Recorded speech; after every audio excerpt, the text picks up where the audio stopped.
All right. Well, welcome everyone. My name is Cynthia Ellinger. I am with the Bruce Museum. I'm work in the marketing department, the science department, and I'm the Seaside Center manager, so you may see me in different places. It's my pleasure to welcome you to the Bruce Museum and to the Mianus River Gorge Photographs by William Abranowicz exhibition, which just opened on Saturday, and we're very pleased to have Bill Abranowicz here today to talk about his experience. But first, I want to do a few housekeeping things. One is we have 2 exits. If there is an emergency for any reason, you can either go back out the doors you came in or the doors off to my left. Please remember to turn off your cell phone so we don't have interruptions during the lecture. We will have a book signing after the lecture is finished.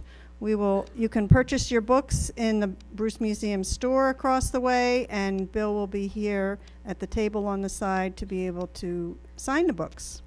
We have also a number of other events that are taking place in conjunction with this exhibition. The next ones will be focused around Earth Day. We have at our Seaside Center the first Sunday in April, an Earth Day month celebration.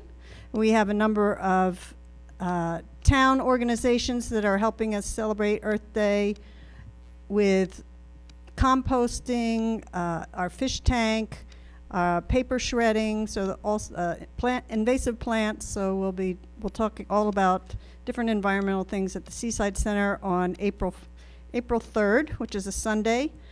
That following Tuesday, April 5th, we will learn about the Gotham Coyote Project, which is taking place throughout the region, and we'll talk specifically about what's happening in the gorge with coyotes. And then on April 24th, it'll be an Earth Day Family Day back here in this room, fun for everyone, with Bash the Trash. They make their music out of things like plastic bottles and tubes and all sorts of recyclable things. So it's a combination recycling and music. Should be a lot of fun. And then our final event is going to be a field trip to the Mianus River Gorge for wildflowers. We do have a limited sign up for that, so if you're interested on May 7th, sign up soon because we're already getting up toward the top of our limit. I first want to introduce the director of Mianus River Gorge, who will then be introducing our speaker. So our director is Rod Christie, and he will introduce you to Bill. Thanks.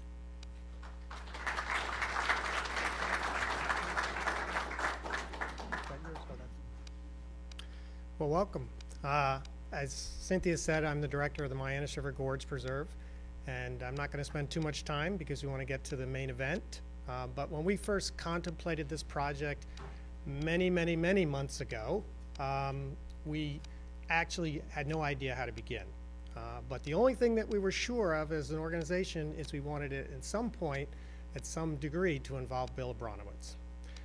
We all knew Bill from the past, and there were several reasons why we really wanted him involved in this project. One was we knew he was a brilliant photographer. We had seen his work in a variety of different venues. We also loved his environmental ethic. We knew that he was a leader in the environment. And the basic thing was we knew that he had a kind of an affinity and shared our vision, our mission at the Mianus River Gorge. And in particular, I've known Bill for a number of years, and we've worked on a lot of different projects, mostly related to water and water quality. And the one thing that I knew about Bill was that he would bring a particular highlight to this. He would bring a specific perspective. And that was that he could take a place like the gorge and he could look at the very intricate and the unique and the kind of subtleties of the gorge and kind of bring them to life. And I think if you look at these photos today, he's done a spectacular job of doing just that. So without further ado, I would like to introduce who I consider a brilliant photographer and also an environmental leader, and also from my perspective, a really wonderful person, Mr. Bill Abranowicz. Thank you. Thank you so much. Photographers are not generally lecturers, so once I get, the initial flutters out, we'll all be good. I've been a photographer for a long time. I started making photographs when I was 17 years old, and when I was 19, I was at Rutgers University, and I saw an exhibition by a photographer named George Tice, who photographed the urban landscape. They were all photographs of the area that I grew up in. So it was at that show at the Voorhees Gallery in 1976 or so that I decided I wanted to be a photographer. And I started working for Tice shortly after that, and wound up doing that for about 8 years. And then I got to work with another photographer named Horst, which was the flip to what Tice did, because Horst melded, the commercial art with commerce.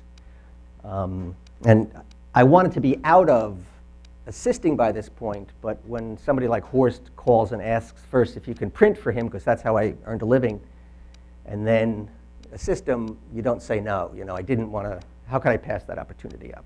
So I did that for 3.5 years. I do a lot of things. I support myself by making photographs primarily of architecture and design. I just did a book with Ellen DeGeneres. I've done a lot of editorial work, magazines. It's taken me all over the world. And I've been very, very, I grew up in Bayonne, New Jersey, in a blue-collar family. I'm very proud of that, as some of you here might know. And this career has taken me all over. At first, it was just a means of communicating. I really found, my father died when I was 17, and I found that the camera allowed me to communicate with people. I had a bit of a shell around me, but the camera allowed me to put something between us and communicate. And it became a tool. It became a tool of survival, and I was able to make a living at it. Again, I do a lot of architectural work for a lot of different publications, and now I'm doing a lot of books. I like books because they're a long period of time. You don't have to compress everything into 2 days or 5 days, and you get a book, which is something I collect. So I always avoided doing them because they're labors of love. And they take a lot of time, a lot of time. You don't make a ton of money on them, but I really love doing them. I'm in a position where I don't have to do a lot of things that I don't love. I do what I want, and it creates problems sometimes, but I do what I want. A book with Alan Wansenberg, the architect. There's not a lot of homes, I believe, in Greenwich. Martha Stewart was the woman who gave me my sort of big break in magazines. I started with her when they had 3 employees. She gave me 5 assignments in the first issue of the magazine. I met with them. I had no idea who she was. I don't think many people did, unless you lived in Westport in that area. And so she gave me a good start. And now I do what's called lifestyle. This is how I survive. They're photographs of people looking natural, kinda, And it's to sell stuff. It's how I survive. It's how my family got to live in Bedford. It's how my kids got to go to college. It's something I love to do, though, because I like to go a little bit deeper when I make the photograph. I don't want to just sell you something. I want to make you feel a little bit.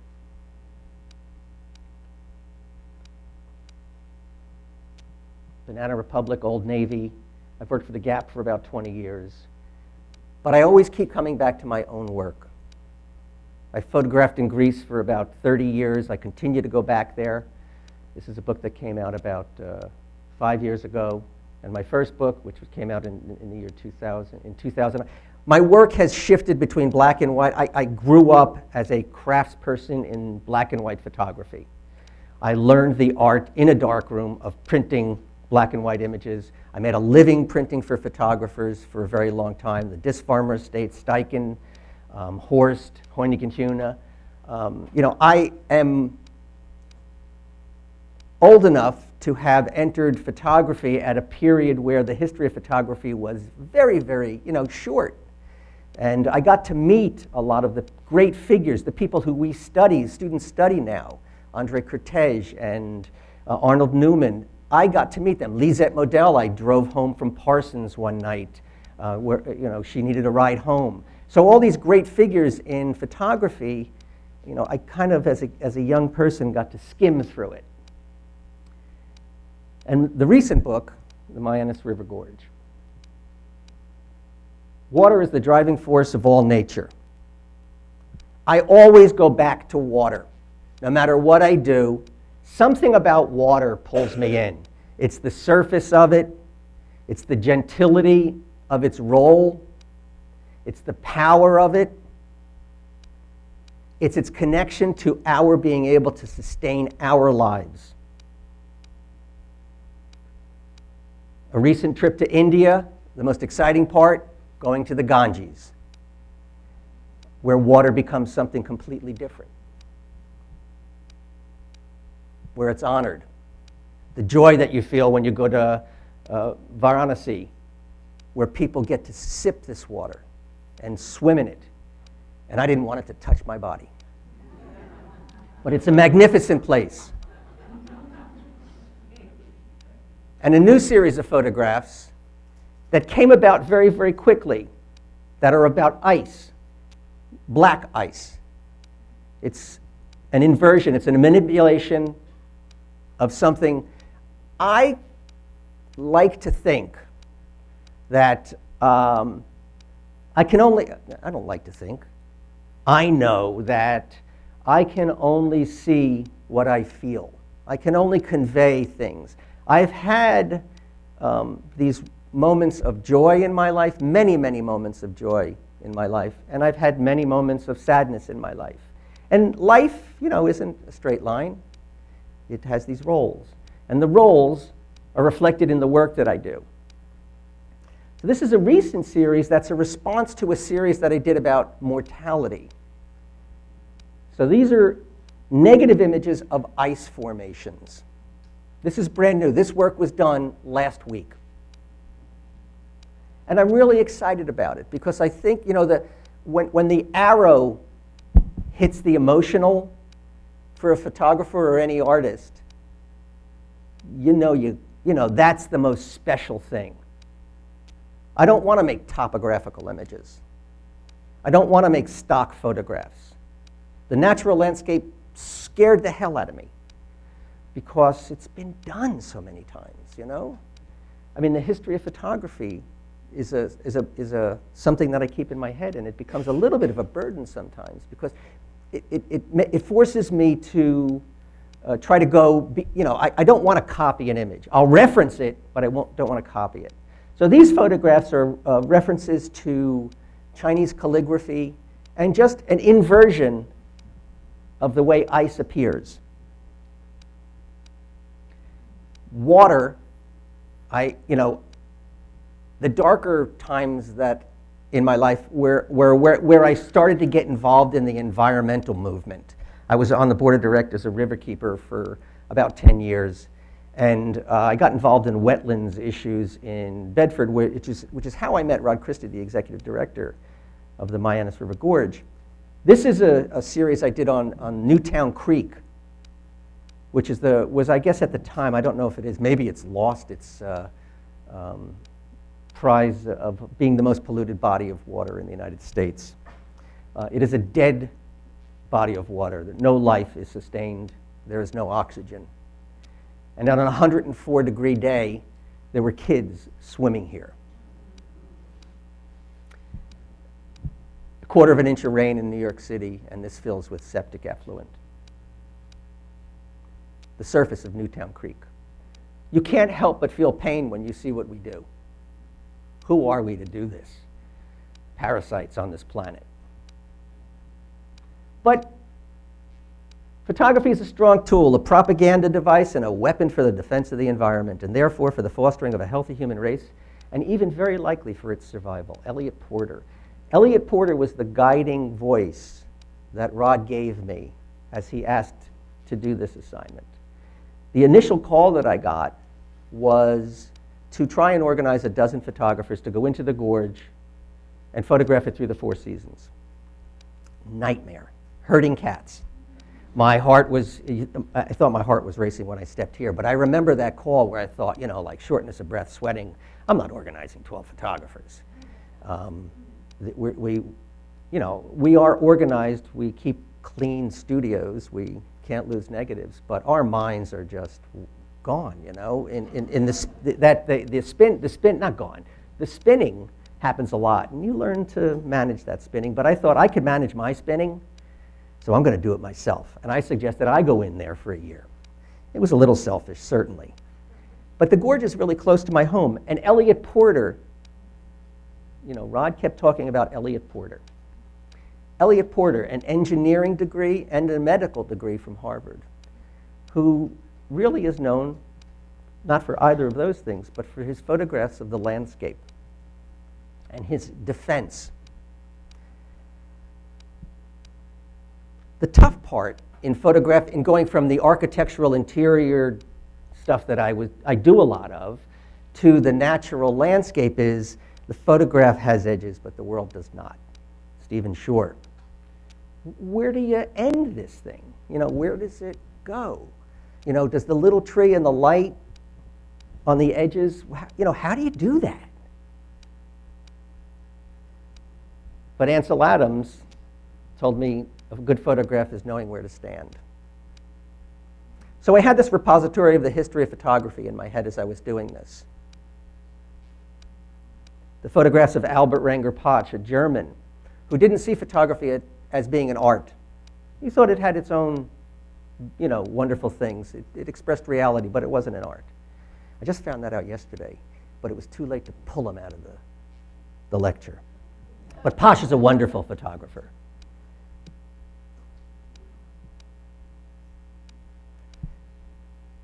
And in the modern world, photography, for me, is a lot like web surfing in real life.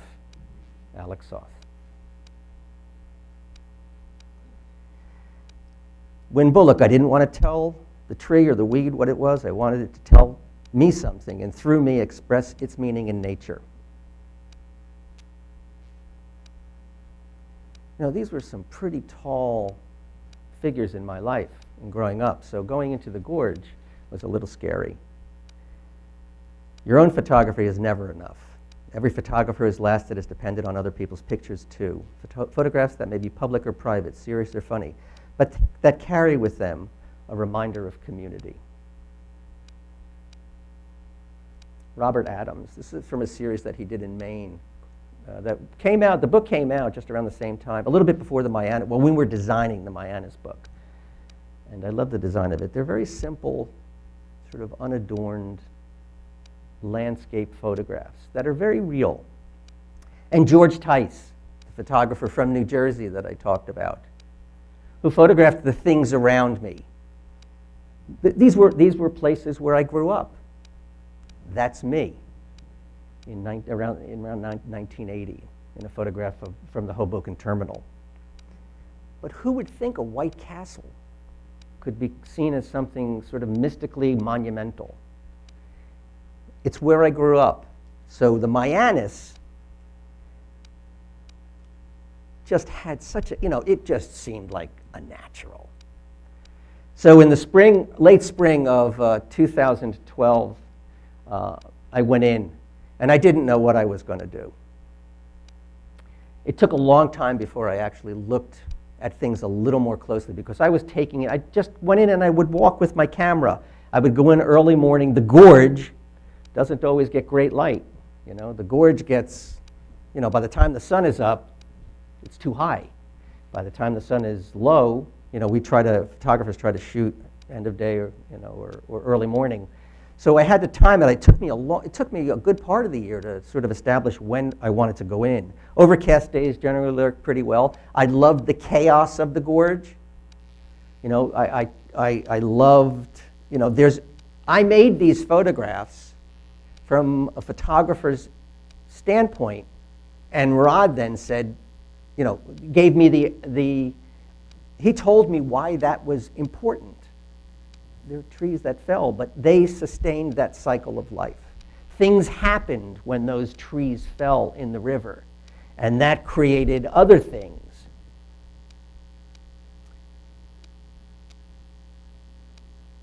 The gateway, the cover of the book, which I shot, I think it was the only photograph that I shot as a vertical and a horizontal. Because in designing a book, a designer oftentimes, I kind of thought this might be the cover. We debated it a little bit. Those are euonymus, burning bush, invasives along the river, so there was a little debate about whether or not that should be the cover, but it is what it is. They're there, and they do help, Rod told me, with erosion. Oh, okay, so we'll make that the cover. This became the cover. This went inside. I started the project not knowing whether I wanted to photograph everything in black and white or everything in color. So initially, I was shooting film, by the way. These are not digital photographs. They were scanned afterwards, but I used film, which is a good thing because this in 2012, I still had the refrigerator filled with film, and I thought, what the heck am I going to do with this? This was a good opportunity. So for the beginning, for the first few trips into the gorge, I shot both color and black and white. I'd expose some tri-X, I'd expose some color negative, and after a while I just thought, I can't do this. I could always shoot color and convert it to black and white. So I just shot color. Big shift, huh? Not hardly a huge shift. The camera was on a tripod. It stayed exactly where it was. And this is the first photograph I made in the gorge. This was on a walk with my kids. I used to take my kids. The gorge was important to me because it was the first place I took my kids to hike when we first moved here. I moved to Bedford. I grew up in Bayonne, New Jersey, and then I moved to a rural area in New Jersey, in Sussex County, and I was never going back to the city after that, you know. So when we moved to Bedford, it was as close as I could get. And the gorge was the first place we took our kids then. We had 3 kids. And so this is the photograph the first photograph I made, again, in black and white and color. And then again, a lot of times I would go back and photograph things on different types of days. You know, I thought, this photograph I made because it reminded me of a Japanese woodcut. If you listen to the audio tour, and I hope you do, it reminded me of a run I had I was training for the New York Marathon in 1999, and I ran in Kyoto. I got to run in Kyoto, Japan. And you know, that because I've gotten to a certain age, I have a lot of history in my head as well as images. So those references to Japan in a few miles from my home, a few miles from here, were very, very nice to make. But I would go back sometimes thinking this was too muddy. You know, I didn't know what was going to be better. The one on the left ran in the book. The one on the right is the one that's in the show. I don't know which one I like better, but that's okay. I learned to look at things closely, you know. I learned to get on the ground, and I would go into the gorge sometimes at 5 o'clock in the morning, and I would be by myself, and I could go. They gave me permission to go off trail, and so I could go to places where, you know, it was on a set that I work on. I might have 50 people, all chattering, all having some idea of something that they're supposed to be doing. Some of them just come to eat the bagels, but I don't have that chattering when I'm here, you know. So I could really stop and enjoy the solitude of things. So to be able to sit for a half an hour and compose fiddlehead ferns on my ground glass is one of the joys of life, you know. A mountain laurel in spring. I tried to look up the delicate tendrils of new leaves in spring, the inversion that the water creates. You learn to observe, you know. And that's one of the things that both science and art teach you. You know, we just came from Bedford, and I never realized, if you know the historical hall in Bedford, behind it is a big hill, and it's all rock. I didn't think about that until this museum. I was here yesterday, and my wife knew it, and Rod certainly knew it, but I realized coming here yesterday what that was. I just think of it as something beautiful, but there's a science to it. And when you look at the science of it and the beauty of it, the physical beauty of it, it becomes just this, you know, that's the great thing about this museum, that kind of connection between art and science.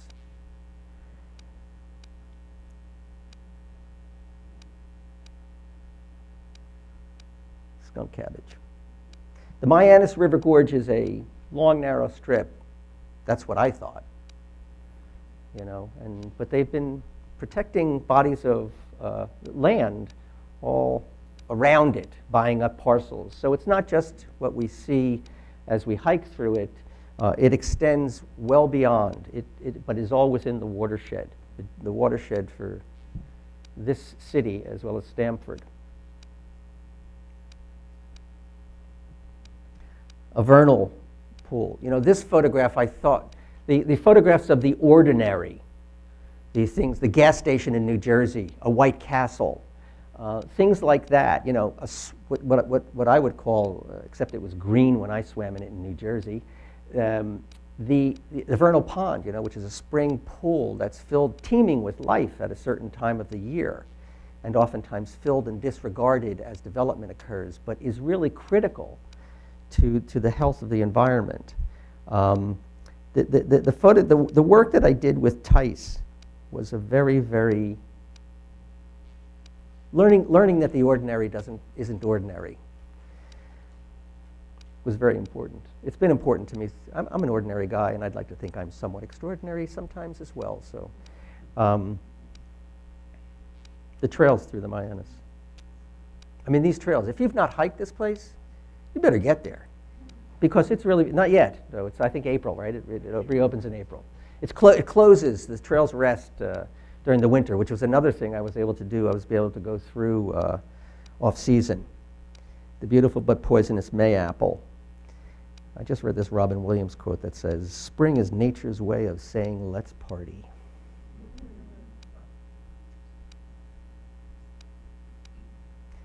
The sound of the gorge.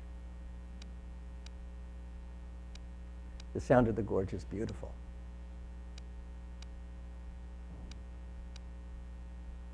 This is a stream that flows from the west to a small waterfall called Havamire, which is small sometimes and not so small other times.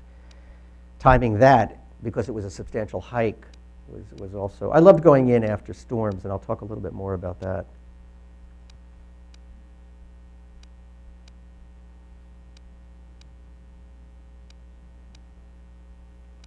To be whole, to be complete, wildness reminds us what it means to be human, what we are connected to rather than what we are separate from. Summer. So I did the end of spring. That's how I started, the end of spring, and then I went into summer. And again, it wasn't, initially I was looking at the grand landscape. You know, my lens was wider than, my lens was wide when I first went in. And slowly, it took a few trips, slowly it became more macro.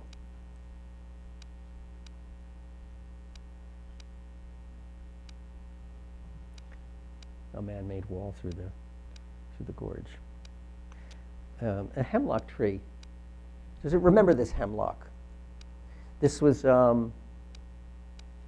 it was hard to get this photograph. I had looked at this tree for a long time, and it required me sort of working it on a very, really pretty radical angle. And the tripod, you know, saved my life a few times.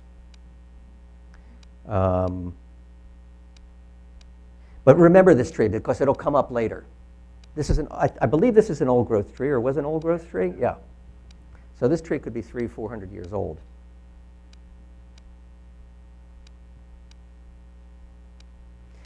So at this point, I was a little frustrated. I was struggling, you know. I wasn't making the connection. And then I decided that I didn't have to be looking for the monumental all the time. You know, I tried to understand the power of the mundane a little bit more.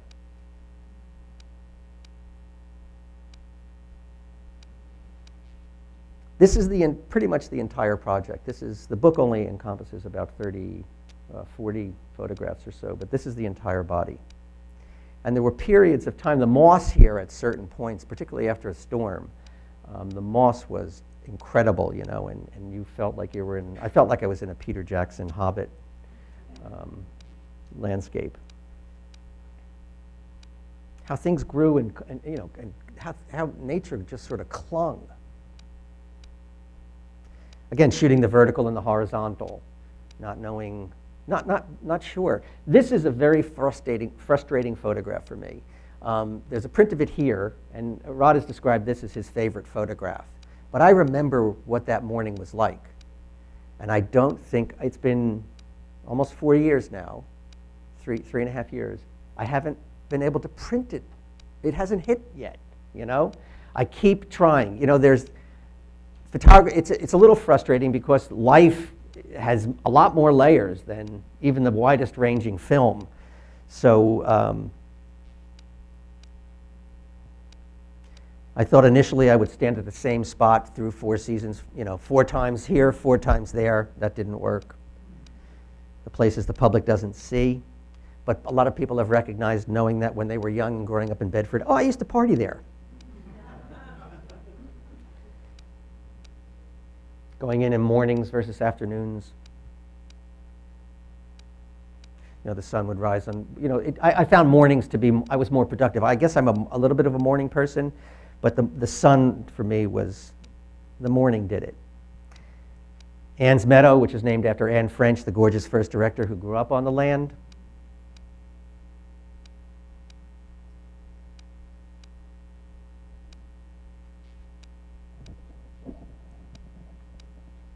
Fall. Fall was a scary time for me because how many photographs of fall have you seen, right? Google Images. And so fall was a scary time. I was terrified throughout a good part of this project. Terrified's the wrong word. I really struggled to not make stock photographs. I didn't want to be an Apple screensaver, you know?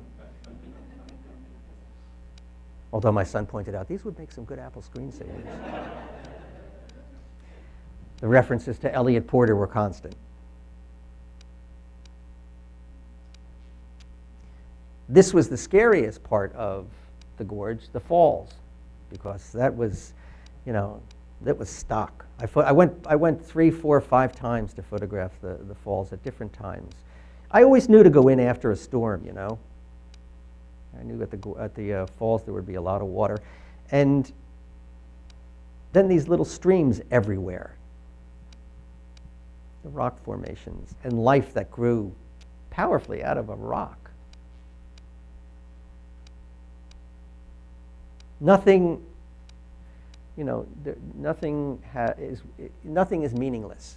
Everything has meaning to it. Every particle, every rock, there's meaning to it in a scientific way, in a scientific terms, you know.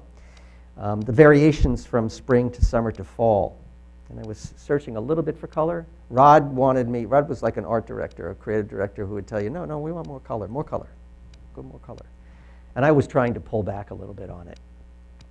But we came to a good compromise, though. I did search for some blatant color every once in a while. But I wanted to keep the modernist images of Rangirpash and that I knew, and you know, I wanted to keep that in mind. It was a radical thing when Alfred Stieglitz made a photograph of a baseball stadium, and he put a pole right down the middle of the composition. It's a very famous photograph, pole right down the middle. It was the first time it was ever done, but now we could put something right down the middle. The vernal ponds. everywhere you looked.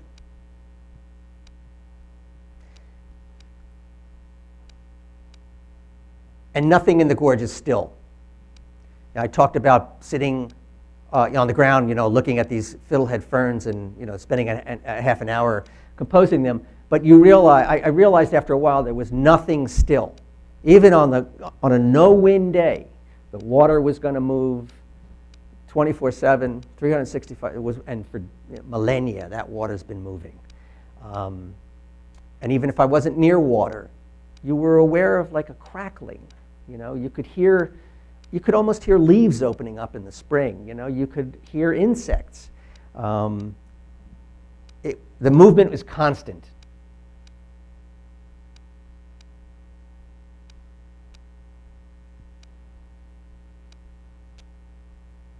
A reason for everything.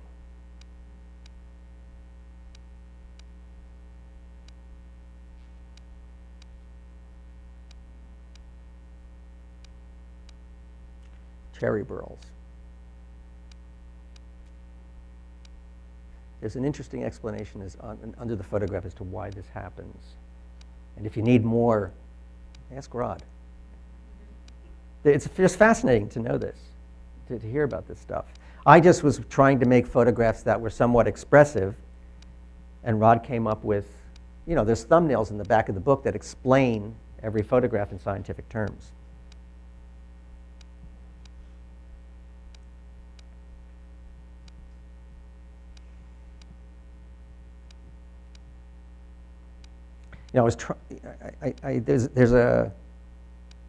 Sometimes I would compose something and just think about the sacredness of certain things, a mess,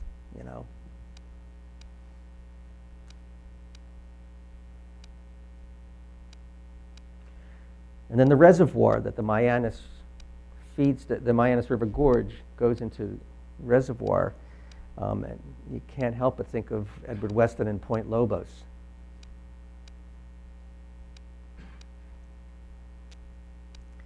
And where the shadow is the gorge.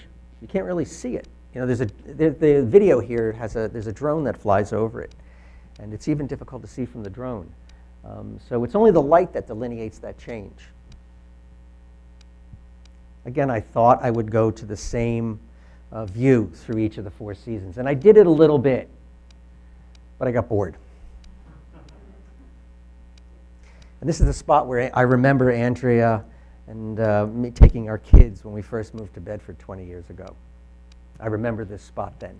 I remember, I'm sure I have a photograph of my kids playing there.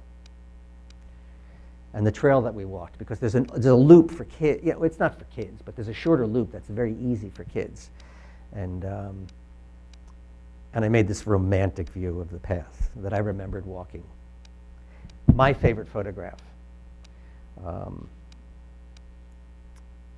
An amazing tree on a little stream on an area that's off limits to public. So the fortune of being able to see this. And we hung it a little low in the gallery because that's about how I looked at it in reality.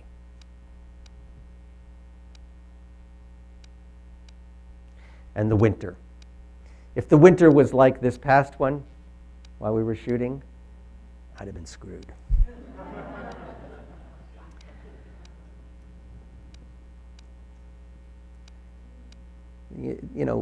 The pressure that I had too was, this Ansel Adams talked about 12 good photographs in a year made a really good crop, and they wanted a book. And again, in the explanations that you'll see under some of the photographs, what those bubbles are. Those bubbles in the ice aren't just, I was visually drawn to the bubbles, but they're there for a reason.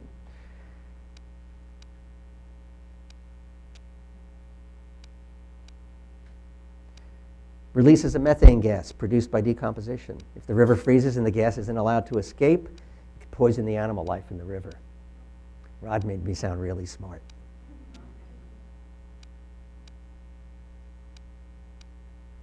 I only fell into the river one time, and that was when I was getting that photograph.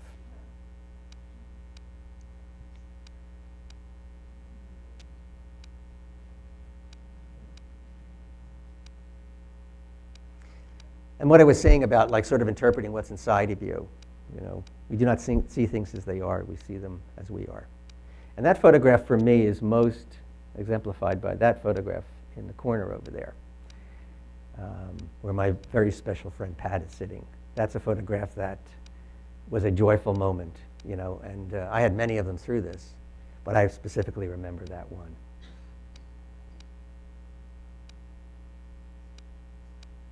The chaos that you feel in sometimes after a storm. Again, after a storm going in, and snow kind of,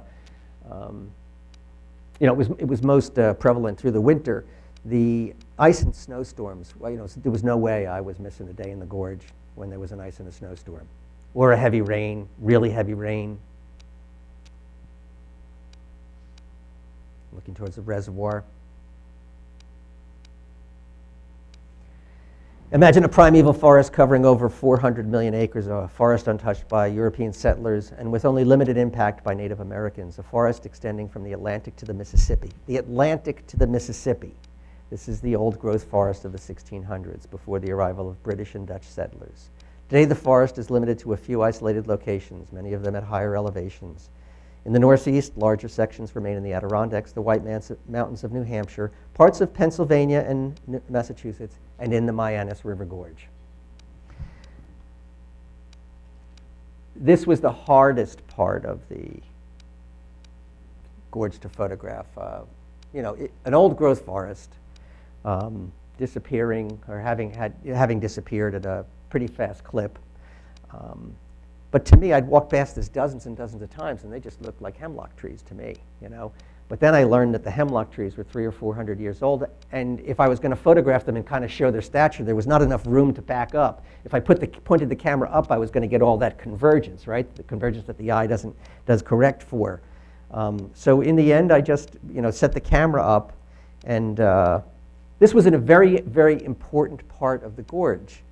The 300 to 400 years old. Some of the oldest trees in the United States.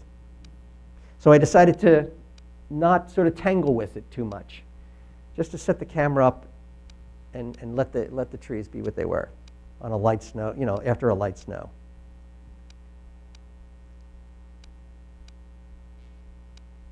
And then the chaos.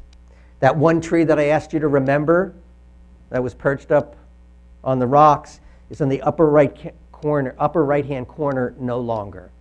It blew down, which in one of the Sandy, I believe. It was in Hurricane Sandy.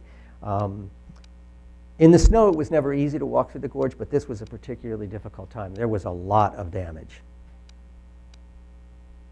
But the chaos, you realized how, we're parasites. We're parasites. And the power that the earth possessed. Reference to Ansel Adams and the Merced River photographs that he did. Bubbles. Movement.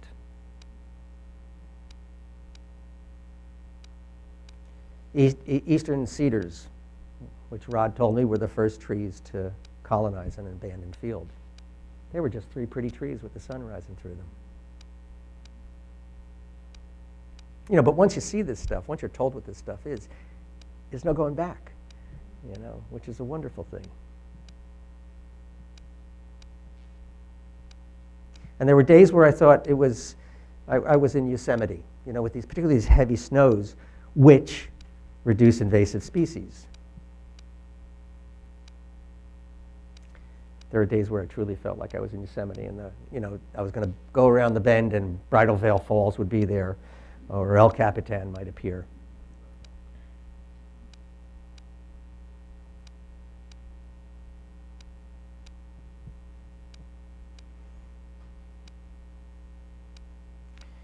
And the photograph, I've actually used this photograph recently for another project, but I talk about this photograph in terms of the connection between the celestial and the terrestrial.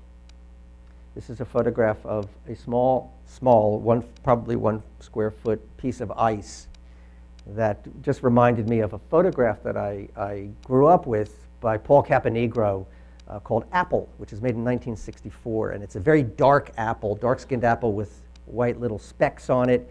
And I remember a teacher, Bill Brecker at SVA in the history of photography, pointing out that you could see the entire cosmos in the skin of that apple. And I never forgot that, you know, and that was probably 25 years ago, 26 years ago. And I thought of that when I made this photograph, uniting the terrestrial and the celestial. A great republic is formed through strong family ties and through civic ties. That's how a great republic is formed. And I would ask you to raise your right hand and make a pledge, but I won't do that. That's how a great republic is formed. This organization, the Bruce Museum, and the Mianus River Gorge are two organizations that are quiet, that connect art and science, that create a great republic. And if you can support these places by simply becoming members, it's a very, very important thing. It's one of those little things that make our republic great. So join. So thank you to the board of directors and the staff and the volunteers of the Mianus and to the Bank of America for support. Thank you. The book, all proceeds from the book benefit the organizations. So if you don't have a copy, I'm happy to sign them until my arm falls off. All right, so thank you for coming, and enjoy this great museum.